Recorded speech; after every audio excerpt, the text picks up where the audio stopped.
Lane.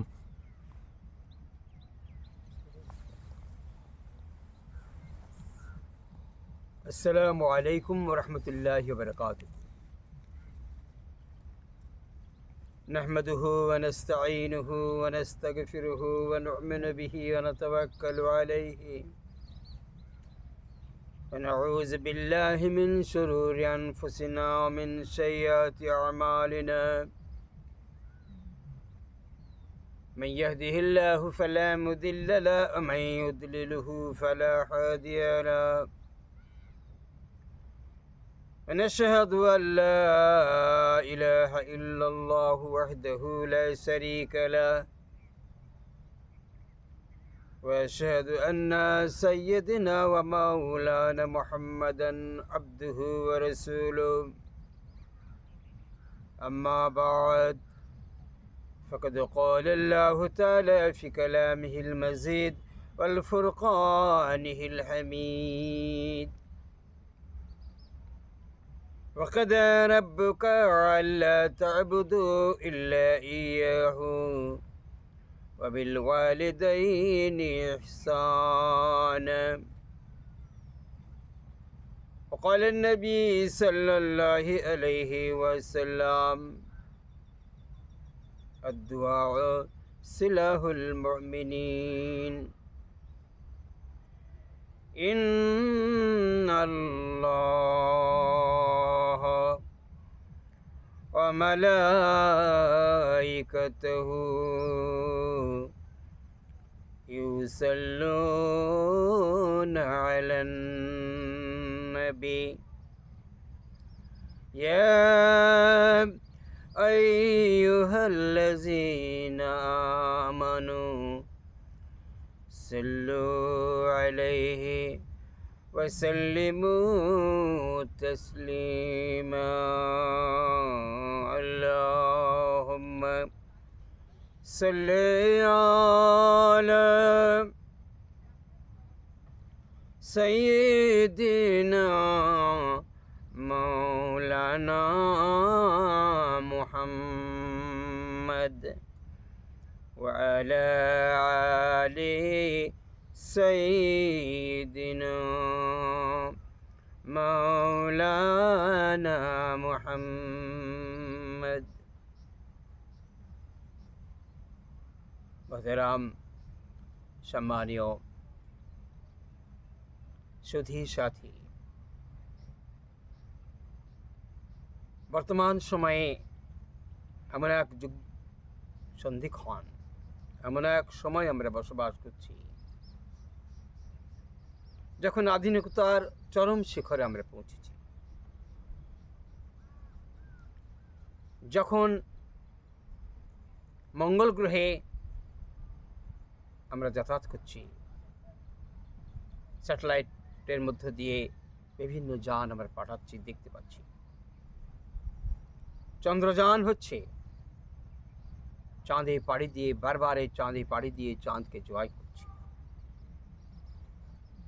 ঠিক সেই সময়ে একটা বিষয় আমাদের ভেবে দেখতে হবে যে আমরা মানুষ হিসাবে কতটুকু মানুষ। ধীরে ধীরে আমাদের যান্ত্রিক যে সভ্যতা, সেই সভ্যতার সাথে আমরা এত ওতপ্রোতভাবে মিশেছি যে আমরাই নিজেরা যন্ত্রের দিকে চলে যাচ্ছি। সমস্ত কোয়ালিটি আমাদের ধীরে ধীরে নষ্ট হয়ে যাচ্ছে। প্রেম, প্রীতি, ভালোবাসা, শ্রদ্ধা, স্নেহ, সততা, এসব জিনিস ধীরে ধীরে লুপ্ত হয়ে যাচ্ছে।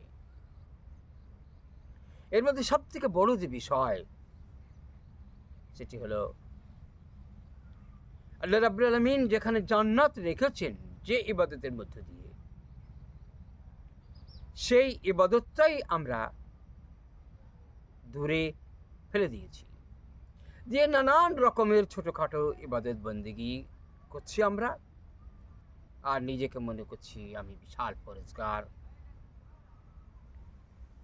আমার মতো পরেজগার পৃথিবীতে আর কেই আছে। ঠিক সেই সময় আপনাকে মনে রাখতে হবে আল্লাহ কি বলছেন কোরআন মাজিদে: আল্লাহ রাব্বুল আলামিন বলেন, ওয়াকাদা রাব্বুকা আল্লা তা'বুদু ইল্লা ইয়াহু ওয়া বিল ওয়ালিদাইনি ইহসানা। আল্লাহ রাব্বুল আলামিন বলেন, আমার সঙ্গে তোমরা শরীক করবে না। এটাই হলো তোমাদের জীবনে প্রথম সবচেয়ে বড় গুণ হবে, তোমরা শরীক করবে না। কেউ মনে করবে না পৃথিবীতে আমার অস্তিত্ব ভিন্ন, অন্য কোনো অস্তিত্ব তোমার জীবনকে সৃষ্টি করেছে। মনে করবে না চাঁদ নিজের থেকে আলো দিতে পারে, সূর্য নিজের থেকে আলো দিতে পারে। মনে করবে না কোনো গাভী নিজের থেকে দুধ দিতে পারে। মনে করবে না। খবরদার, তোমরা নিজেকে সংযত রাখবে। এই জন্য আল্লাহ রাব্বুল আলামিন বলেন, তোমরা কেউ যদি মনে করো আমি ছাড়াও অন্য কেউ শক্তিশালী আছে আমার চেয়ে, তাহলে তোমরা শরীক করবে। এই জন্য তোমরা মনে করবে না আমি আমার জীবনে যত কিছু উন্নতি করেছি সেটা আমার জীবন দিয়ে আমি উন্নতি করেছি। আমার ছেলে মেয়ে, আমার স্ত্রী পুত্র পরিবার নিয়ে যে সংসার, এই সংসারে আমরা বিভিন্ন ধরনের কর্মের সঙ্গে যুক্ত, সেই কারণে আমরা খেতে পাই। আমাদের উন্নতি আমরা করেছি, আমরা বাড়ি ঘর করেছি। আল্লাহ রাব্বুল আলামিন বলেন, এগুলো সব শিরকের মধ্যে পড়বে। তুমি নিজে বাড়ি ঘর করতে পারো না, তোমার মধ্যে যে শক্তি, সেই শক্তি আল্লাহ যদি না দেন, তুমি যদি মারাত্মক অসুখে পড়ে যাও, তুমি বাড়ি ঘর করতে পারবে না। তুমি যদি মারাত্মক কোনো অসুখের মধ্যে পড়ে যাও, তাহলে তুমি তোমার ছেলে মেয়ে মানুষ করতে পারবে না। আল্লাহ রাব্বুল আলামিনের করুণা ভিন্ন, তুমি তোমার সন্তানাদি নিয়ে জীবনযাপন করতে পারো না। মনে করো না ডাক্তার ওষুধ দিয়ে তোমাকে ভালো করেছে, অসুখ ভালো করতে পারে ডাক্তার। এটা মনে করলে তোমার জন্য সাংঘাতিক রকমের শিরিক হয়ে যাবে।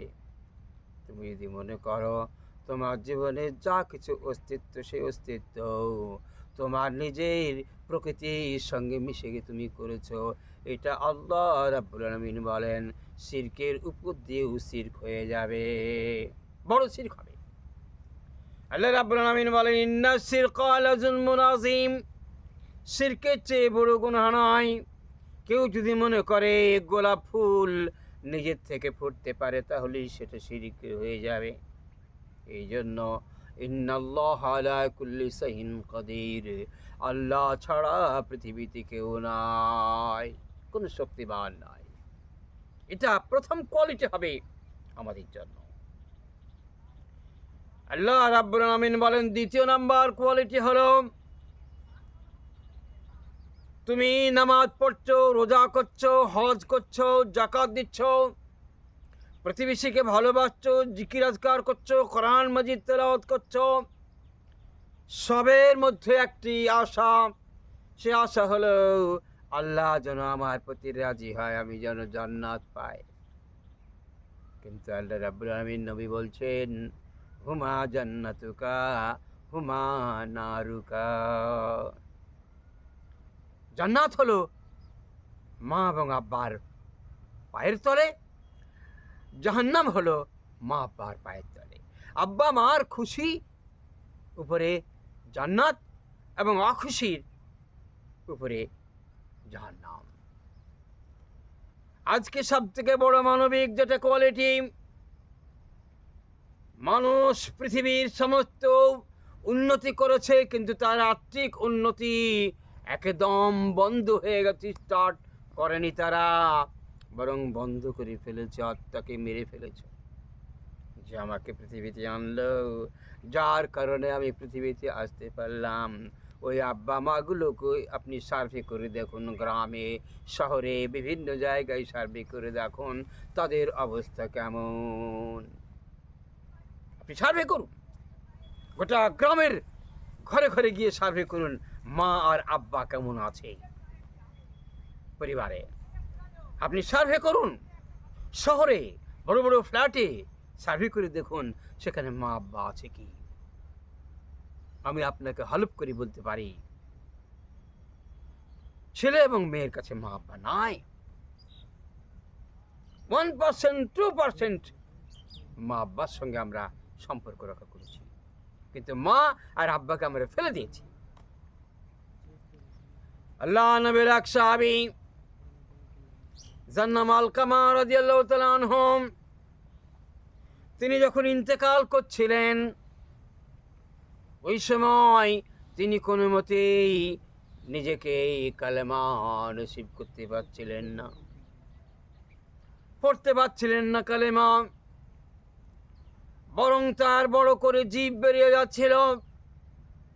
সাহাবারা বিভিন্ন জায়গায় আলোচনা শুনতে পেলেন আলকামা রাদিয়াল্লাহু তাআলা ইন্তেকাল করছেন, কিন্তু তিনি কালেমা পড়তে পারছেন না, জিভ বেরিয়ে যাচ্ছে তার। বাড়ি সবাই আলোচনা করছে এটা কেমন করে হলো, আল্লাহ রসুলের সঙ্গে তার যে জীবন, তিনি সাহাবী, অথচ কেন তিনি কালেমা নসিব করতে পারছেন না। তার জীবন তো কালেমাবিহীনভাবে জীবন যদি বেরিয়ে যায় তাহলে সে বেঈমান হয়ে যাবে। এই দুশ্চিন্তা পাড়ায় বিভিন্ন জায়গায়। একটা সময় আল্লাহ রসুলের কানে এসে পৌঁছে গেল। সাহাবারা বললেন, ইয়া রাসূলুল্লাহ, হাবিবাল্লাহ, আপনার সাহাবী আলকামা রাদিয়াল্লাহু তাআলা আনহু তিনি ইন্তেকাল করছেন, কিন্তু তিনি কালেমা পড়তে পারছেন না। বাড়ির সকলে চেষ্টা করছে, কালেমা পড়তে পারছেন না। ইয়া রাসূলুল্লাহ, হাবিবাল্লাহ, আলকামা কি তাহলে বেঈমান হয়ে মারা যাবে? আল্লাহ নবী বলেন, আমার বেলাল রাদিয়াল্লাহু তাআলা আনহু কই, আমার সলমান ফার্সি কই, আমার হযরত আলী রাদিয়াল্লাহু তাআলা আনহু কই? তিন সাহাবী দাঁড়িয়ে গেলেন, লাব্বাইক ইয়া রাসূলুল্লাহ, আমরা হাজির। আল্লাহ নবী বলেন, যাও, বড় লজ্জাস্কর ঘটনা ঘটছে এই আলকামার বাড়িতে। আলকামা নিজে ইন্তেকাল করে যাচ্ছে, কিন্তু কালেমা পড়তে পারছে না। সাহাবারা গেলেন, বিলাল রাদিয়াল্লাহু তাআলা আনহু, হযরত আলী রাদিয়াল্লাহু তাআলা আনহু, হযরত সলমান ফার্সি রাদিয়াল্লাহু তাআলা আনহু তালকিন করলেন, বসে থাকলেন, বললেন কষ্ট করে একটিবার পড়ো লা ইলাহা ইল্লাল্লাহু মুহাম্মাদুর রাসূলুল্লাহ, নইলে মরণের আগে যদি কালেমা নসিব না হয় তুমি একজন সাহাবী হয়েও তোমার জাহান্নাম হয়ে যাবে। একটাবার পড়ার চেষ্টা করো। বারবার বেলাল রাদিয়াল্লাহু তাআলা আনহু বললেন, সলমান ফার্সি রাদিয়াল্লাহু তাআলা আনহু বললেন, হযরত আলী রাদিয়াল্লাহু তাআলা আনহু বললেন, কিন্তু কোনোভাবেই সম্ভব হলো না, কালেমা তিনি পড়তে পারলেন না। আল্লাহ নবীর কাছে ফেরত আসলেন সাহাবীরা, বললেন, ইয়া রাসূলুল্লাহ, হাবিবাল্লাহ, কোনো মতেই আলকামা পড়তে পারলো না, কালেমা তার নসিব হলো না, এত চেষ্টা করলাম, এত বললাম, কালেমা পড়তে পারলো না। আল্লাহ নবী বলেন, তাহলে আমাকেই যেতে হবে। আল্লাহ রসুল নিজে গেলেন আলকামার বাড়িতে। নবীজি আগেই বুঝতে পেরেছিলেন কাণ্ডটা কেন এমন ঘটছে, একজন সাহাবী হয়েও কেন তিনি কালেমা নসিব হচ্ছে না তার, কেন কালেমা পড়তে পারছেন না, এটা নবী পাক সাল্লাল্লাহু আলাইহি ওয়াসাল্লাম আগেই জেনেছিলেন, বুঝতে পেরেছিলেন। তিনি বাড়িতে প্রবেশ করি ডাকলেন তার মাকে, আলকামার মাকে, আলকামার জননী কোথায়, একবার আপনি আমার সঙ্গে আসুন, সাক্ষাৎ করুন। সাহাবিয়া বলেন, ইয়া রাসূলুল্লাহ, আমি নিজে আলকামার মা, আমি বুড়ি হয়ে গেছি, আমি আলকামার মা, আপনি কি বলবেন বলুন। আল্লাহ নবী বলেন, আলকামা তোমার কেমন ছেলে বলো, আলকামা তোমার সঙ্গে কেমন ব্যবহার করেছে সারা জীবন বলো। আল্লাহ নবী সাহাবিয়া বলেন, ইয়া রাসূলুল্লাহ, ইয়া হাবিবাল্লাহ, আলকামার নামাজের কোনো অসুবিধা নাই, রোজা হজ জাকাতের কোনো অসুবিধা নাই, অনেক বেশি বেশি সে নামাজ পড়ে, অনেক বেশি বেশি সে রোজা করে, ইবাদত বন্দেগীতে কোনো অসুবিধা নাই, কিন্তু আমি আলকামাকে বদদুয়া করেছি, আলকামাকে আমি রাজি নই, আলকামা একদম ভালো মানুষ নয় বলি আমি সার্টিফাই করছি। আল্লাহ নবী বলেন, কি হয়েছে আমাকে খুলে বলুন। আল্লাহ নবী সাহাবিয়া বলেন, ইয়া রাসূলুল্লাহ, হাবিবাল্লাহ, আলকামা যখন ছোট, একেবারেই বাচ্চা ছেলে, তখন তার আব্বা মারা গেছে, আমি আমার নিজের যৌবনকে ধরে রেখে আলকামার যেন কষ্ট না হয়, তাই নতুন আর কোনো জায়গায় বিয়ে করিনি, নতুন আব্বা তাকে দিইনি। ইয়া রাসূলুল্লাহ, ইয়া হাবিবাল্লাহ, আমি নিজে আলকামাকে এমনভাবে মানুষ করার চেষ্টা করেছি যেন আলকামা কখনো এতটুকু অন্তরে দুঃখ না পায়। নিজে না খেয়ে আলকামাকে খাইয়েছি, কোনো স্বাদ আমার জীবনে না মিটলেও আমি আলকামার জীবনে সব স্বাদ মিটিয়েছি। এমন কোনো জায়গা নাই তার দেহের মধ্যে আমি চুমু খেয়ে তাকে আদর করিনি। তার মাথায়, তার গায়ে, হাতে, পাছায় পর্যন্ত, পায়ের তলায় পর্যন্ত চুমু খেয়েছি বাচ্চা অবস্থায়, দিয়ে তাকে মানুষ করেছিলাম ইয়া রাসূলুল্লাহ। কিন্তু সে যখন বড় হলো, বড় হওয়ার পরে বিয়ে শাদী যখন তার দিলাম, তারপরে থেকে অল্প কিছুদিনের মধ্যে থেকে আলকামা আমার সঙ্গে আর সম্পর্ক রাখে না, আমাকে দেখে না, সে আমার ভাত কাপড়ের কোনো বন্দোবস্ত করে না, আমার অসুখ বিসুখের জন্য ঔষধ এনে দেয় না, আমার সঙ্গে একটা ভালো কথা পর্যন্ত হাসি মুখে বলে না। ইয়া রাসূলুল্লাহ, হাবিবাল্লাহ, তার স্ত্রী হওয়ার পর সে স্ত্রীকে মাথার উপরে রাখে, তার হুকুমকে, আর আমার হুকুমগুলোকে সে অগ্রাহ্য করে, আমার হুকুমগুলোকে পায়ের তলে ফেলে দেয়। ইয়া রাসূলুল্লাহ, আলকামার কাছে আমার সামান্যতম মর্যাদা বলে কিছু নাই, সে আমাকে ত্যাগ করে দিয়েছে। আমার অসুখ বিসুখ, খাওয়া দাওয়া, চলাফেরার সঙ্গে আলকামার সম্পর্ক ছিন্ন, ও আমাকে দেখে না, দায়িত্ব নেয় না। আল্লাহ নবী বলেন, আপনার সন্তান আলকামাকে আপনি ক্ষমা করে দিন, যদি আপনি ক্ষমা না করেন তাহলে সে কালেমা পড়তে পারবে না। আল্লাহ রাব্বুল আলামিন সারা বিশ্ববাসীকে এটা দেখাতে চেয়েছেন আলকামার মধ্য দিয়ে, মাকারু ওয়া মাকারাল্লাহু আল্লাহু খায়রুল মাকিরিন। আলকামা নিজে চালাক, চতুর, ইবাদত বন্দেগী করবে, সেই ইবাদত বন্দেগী দিয়ে সে একলা জান্নাত চলে যাবে, এটা হতে পারে না। আল্লাহ আজকে তাকে কবজা করেছেন, আল্লাহ তাকে আজকে অনেক অনেক গুণে তার প্রতি অসন্তুষ্ট হয়ে তার মৌতকে, তার মরণকে আল্লাহ বেঈমানের মৃত্যু হিসাবে দিচ্ছে। আল্লাহ এই জন্য আপনি আপনার আলকামাকে ক্ষমা করে দিন। সাহাবিয়া বলেন, রাসূলুল্লাহ, আলকামা আমারই ছেলে, কিন্তু আমি তাকে ক্ষমা করতে পারবো না আল্লাহ রাসূল, সে আমার সঙ্গে এতই না দুর্ব্যবহার করেছে, আমি একাই পৃথিবীতে কোথায় কিভাবে আমি আমার জীবন চালাবো। ইয়া রাসূলুল্লাহ, আলকামা আমাকে গ্রাহ্য করে না, এই জন্য আমি বদদুয়া করেছি। আল্লাহ নবী বলেন, সাহাবারা কে কোথায় আছো, বাগান থেকে খড়ি জোগাড় করো, কাঠ খড়ি জোগাড় করো। সাহাবারা জিজ্ঞেস করলেন না, ইয়া রাসূলুল্লাহ, হাবিবাল্লাহ, অসুস্থ মানুষ দেখতে এসে আপনি কাঠ খড়ি জ্বালানি আপনি কি করবেন? সাহাবারা জিজ্ঞেস করলেন না আল্লাহ রসুলকে। সাহাবারা এমন সাহাবারা ছিলেন, আল্লাহ রসুল যা বলবেন তার উপরে কোনো পৃথিবীর কোনো সাহাবা ছিলেন না যে সাহাবা সামান্য ছোট্ট একটা কথা আল্লাহ রসুলকে জিজ্ঞেস করবেন, কেন আপনি এটা করছেন, এটা করবেন না, সাহাবারা জিজ্ঞেস করেন না। সাহাবারা কাঠখড়ি আনতে গেলেন, বাগান থেকে জ্বালানি নিয়ে এলেন এবং আলকামার বাড়ির উনানে আঙিনায় বোঝা করে, বিশাল বোঝা হিসাবে জ্বালানিগুলো রাখলেন। সাহাবিয়া জিজ্ঞেস করলেন, আলকামার মা জিজ্ঞেস করলেন, ইয়া রাসূলুল্লাহ, আপনি এই জ্বালানি কি করবেন, খড়ি কি করবেন?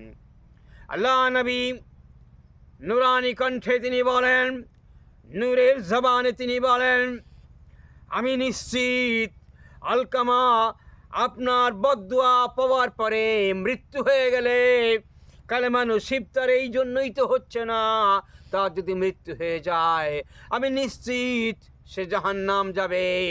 জাহান্নাম গেলে আল্লাহ তাকে পৃথিবীর আগুন থেকে 69 গুণ বেশি তাপের আগুনে তাকে পোড়াবে। আমি আল্লাহ তাকে মৃত্যুর আগেই, পোড়াবার আগেই আমি তার জন্য আগুন তৈরি করব। পৃথিবীর নরম আগুনে, শান্ত আগুনে, ঠান্ডা আগুনে তাকে পুড়িয়ে দেব। অর্থাৎ আল্লাহ রাসূল বলতে চাইলেন, মরে যাবে, ইন্তেকাল করে যাবে, এর সামনে কোনো পর্দা থাকবে না, সরাসরি মায়ের বদদুয়ার কারণে সরাসরি সে চলে যাবে জাহান্নামে। জাহান্নামে গিয়ে আগুন আর আগুন, চারিদিকে শুধু আগুন, মাথার উপরে, পায়ের তলায়, উত্তরে, দক্ষিণে, পূর্বে, পশ্চিমে, সব জায়গায় আগুন আর আগুন। সে আগুন হবে পৃথিবীর থেকে 69 গুণ বেশি তাপ। সেখানে আল্লাহ তাকে পোড়াবেন, তার আগেই, তার জান বের হওয়ার আগেই আমি তাকে এই আগুনে, পৃথিবীর যে শান্ত আগুন 69 গুণ বেশি কম তাপমাত্রার আগুন, সে আগুনে আমি নিজে আল্লাহ রাসূল তাকে পুড়িয়ে দেব। কত সাংঘাতিক অবস্থা আলকামার আল্লাহ রাসূল করতে চেয়েছিলেন। আলকামার মা এসে বললেন, রাসূলুল্লাহ, আপনি আলকামাকে এইভাবে আগুনে পুড়িয়ে দেবেন না, আমি দেখতে পারবো না চোখে। আল্লাহ নবী বলেন, তাহলে আপনি জাহান্নামের আগুন দেখতে পারবেন, জাহান্নামের আগুন এসে পুড়বে, অথচ আপনি পৃথিবীর আগুনে তাকে পোড়াতে দেবেন না, অথচ তাকে ক্ষমাও করবেন না, এটা হতে পারে না। এই জন্য আলকামার মা বলেন, রাসূলুল্লাহ, জাহান্নাম থেকে তাকে বাঁচানোর জন্য আমি তাকে ক্ষমা করে দিলাম। আল্লাহ নবী বলেন, এবার যাও বেলাল, আলকামাকে ঘরের মধ্যে গিয়ে তাকে তালকিন করে বলো, আমি রাসূল তার কাছে আমি যাব না। তোমরা গিয়ে বলো, আলী, সালমান ফারসি, বিলাল রাদিয়াল্লাহু আনহু, তোমরা গিয়ে বলো তাকে কালেমা পড়তে। এবার বিলাল রাদিয়াল্লাহু আনহু বললেন, একবার পড়ো লা ইলাহা ইল্লাল্লাহু মুহাম্মাদুর রাসূলুল্লাহ। সঙ্গে সঙ্গে আলকামা পড়ে ফেললেন, লা ইলাহা ইল্লাল্লাহু মুহাম্মাদুর রাসূলুল্লাহ, এবং ইন্তেকাল করে গেলেন সঙ্গে সঙ্গে। আল্লাহ নবী বলেন, রিদাল্লাহি ফি রিদাল ওয়ালিদাইন ওয়া সাকাতুল্লাহু ফি সাকাতিল ওয়ালিদাইন। সারা পৃথিবীর মানুষ শোনো, আলকামা রাদিয়াল্লাহু তাআলা আনহু সে তার যে ইবাদত বন্দেগী করার পরে সে নিজেকে বাঁচাতে চেষ্টা করেছিল, কিন্তু আল্লাহ তাকে দেখিয়ে দিলেন তার নামাজ, তার রোজা, তার হজ, তার যাকাত, তার তাসবিহ তাহলিল, তার জিকির আজকার, এমনকি আমার সঙ্গে, আমি রাসূল, আমার সঙ্গে উঠা বসা, একসঙ্গে জামাতে নামাজ পড়া, আল্লাহ কিছুই কবুল করেননি, শুধুমাত্র মায়ের অভিশাপের কারণে। আমরা আজকে পিতা এবং মাতার সাথে দিয়ে দুর্ব্যবহার করছি। আল্লাহ রসুলের এই হাদিসটি আপনাকে মনে রাখতে হবে। এটি একটি আল্লাহ রসুলের বিশাল দলিল, এটা মনে রাখতে হবে। আর একটি ছোট্ট ঘটনা বলেই আমি বক্তব্য শেষ করব। মা এবং আব্বা যে কত গুরুত্বপূর্ণ বিষয়। আমাদের সমস্ত কাজ আমরা করছি, সবাইকে আমরা খাওয়া দাওয়া করাচ্ছি, বিভিন্ন সমাজে আমরা চলাফেরা করছি, আমাদের খরচ, কিন্তু মা এবং আব্বাকে আমরা সেসব খরচের ভাগ দিতে চাই না। সবারই পরিস্থিতি একই রকম নয়। এই জন্য আমাদের মনে রাখতে হবে, মা এবং আব্বার নাম হলো জান্নাত এবং জাহান্নাম। একটি ছোট্ট ঘটনা, একেবারেই ছোট্ট একটি ঘটনা বলে আমি আমার বক্তব্য শেষের দিকে যাব। আল্লাহুম্মা সাল্লি আলা, আলহামদুলিল্লাহ। আল্লাহ নবীর আরেকটি সাহাবী ছিলেন, তার নাম ওসামা রাদিয়াল্লাহু আনহু। ওসামা রাদিয়াল্লাহু আনহু মাকে খুব ভালোবাসতেন। এই জন্য তার মা একদিন হঠাৎ করে তাকে বললেন, ও আমার ওসামা, আমার মনের অবস্থা খারাপ। ওসামা রাদিয়াল্লাহু আনহু জিজ্ঞেস করলেন, মা আপনার মনের অবস্থা খারাপ তার মানে কি? আল্লাহ নবীর সাহাবী জননী ওসামা রাদিয়াল্লাহু আনহুর মা বললেন, খোকা আমাকে একটুখানি মেথি এনে দিবি, মরণের আগে আমি মেথি খেয়ে ইন্তেকাল করতে চাই, এটা আমার সব থেকে ভালো লাগছে, ইচ্ছা করছে। আল্লাহ নবী সাহাবী যখন বলেছিলেন ওসামা রাদিয়াল্লাহু আনহু তার মা, সেটা ছিল দুপুর রাত্রি। ওই দুপুর রাত্রিতে সাহাবী উঠলেন, কুড়ুল হাতে নিলেন, এবং সাহাবীর একটা খরমার গাছ ছিল, ওই গাছটায় কাঁচা পাকা খরমা ধরে গেছিল। আর কয়েকদিন পরেই খরমা পাড়ার সময় হয়ে গেছিল। আল্লাহ নবী সাহাবী এই রাত্রিতে এই খরমা গাছটা কাটা শুরু করলেন। সাহাবারা এসে হাজির হয়ে গেলেন। এত রাত্রিতে এত সময় বাড়িতে শব্দ কিসের দেখা যাক। সাহাবারা এলেন, বললেন, এসে তারা দেখলেন খরমা গাছটা কাটা হয়ে গেছে। আল্লাহ নবী সাহাবী ওসামা রাদিয়াল্লাহু আনহু মেথি বার করছেন। সাহাবারা বললেন, ইয়া রাসূলুল্লাহ, ইয়া হাবিবাল্লাহ, সাহাবী ওসামা রাদিয়াল্লাহু আনহু, আপনি এই রাতে কেন উঠলেন? কেন আপনি খরমার গাছটা কাটলেন? আপনার খরমা তো প্রায় পেকে গেছে, ডাকর হয়ে গেছে, আপনি বিক্রি করবেন, আপনার সংসারে সচ্ছলতা ফিরবে, আপনি কেন কাটলেন? ওই সাহাবী বলেন, আমি যেটা করেছি আল্লাহ নবীর হাদিস থেকে এই কাজটা করেছি। বলেন, কি কাজ করেছেন আপনি?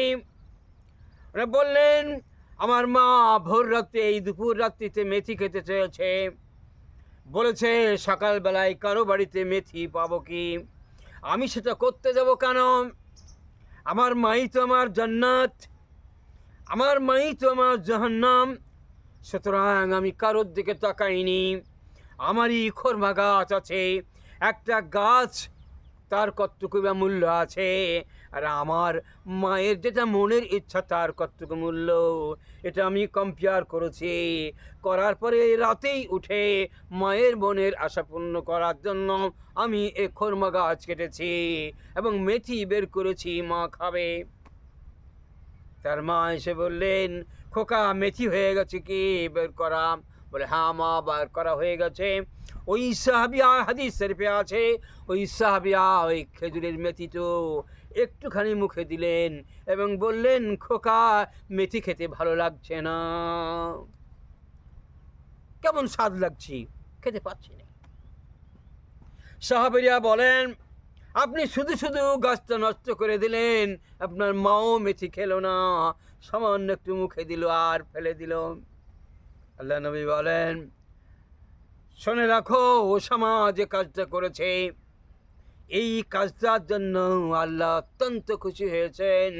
ওসামাকে আল্লাহ পৃথিবীর কোনো ইবাদত বন্দেগী সবগুলোকে ক্যান্সেল করে দিয়ে এই কারণে ওসামার জন্য আল্লাহ জান্নাতুল ফেরদাউস নসিব করেছেন। আজকে পিতা মাতার অবস্থা সবচেয়ে করুণ অবস্থা। পিতামাতার। যেমন ঘোড়াকে যেমন পট্টি দেওয়া থাকে, ও দেখতে পায় না কাঁচা ফসল, যেটা ও খাবে সেটাকে দেখতে দেওয়া হয় না।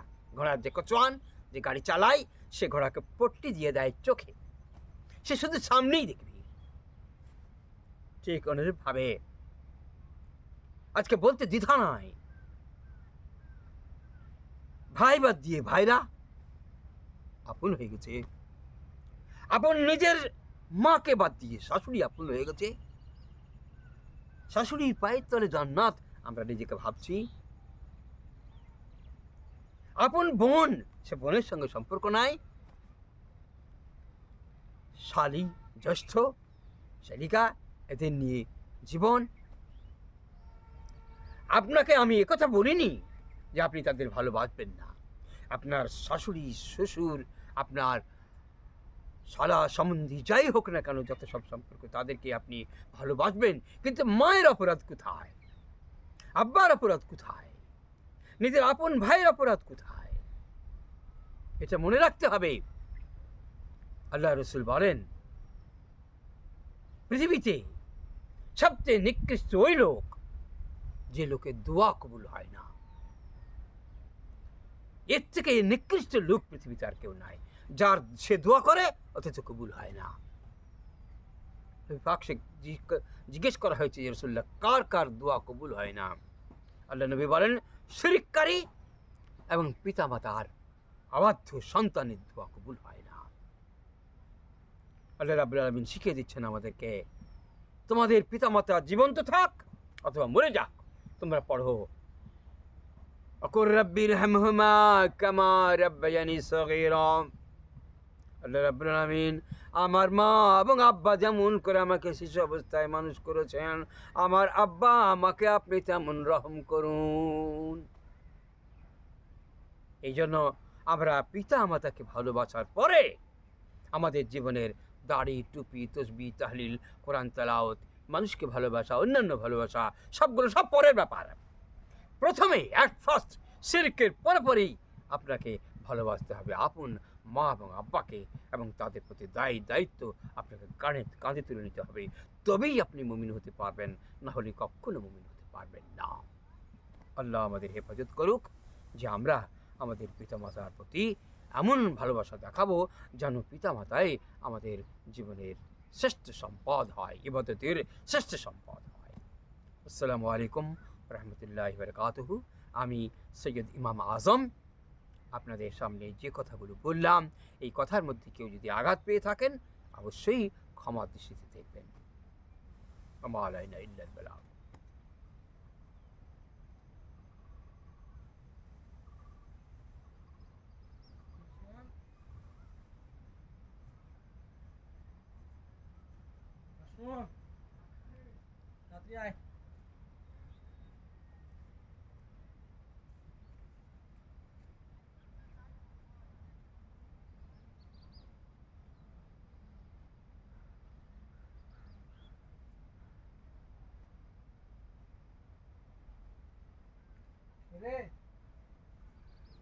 ভিডিও চলছে, যা ভিডিও চলছে, হ্যালো বন্ধ করতেন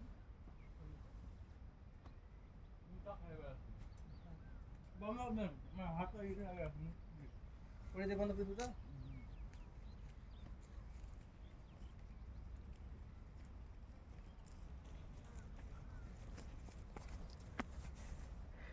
লালটা তো